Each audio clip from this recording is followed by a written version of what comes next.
In front of me is Samsung Galaxy S25 FE, and today I would like to show you how you can check a password saved in Google Passwords Manager.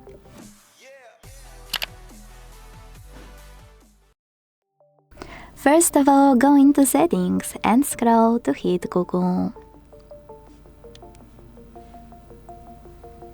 Then tap on All Services. Scroll again and click on Autofill with Google here.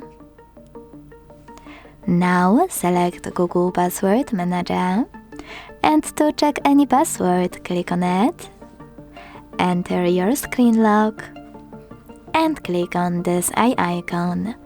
After doing that, your password will be visible.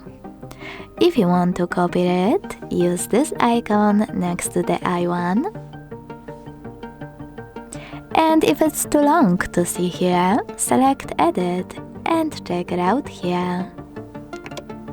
Thanks so much for watching. If you enjoyed this video, leave a like, comment and subscribe. Bye!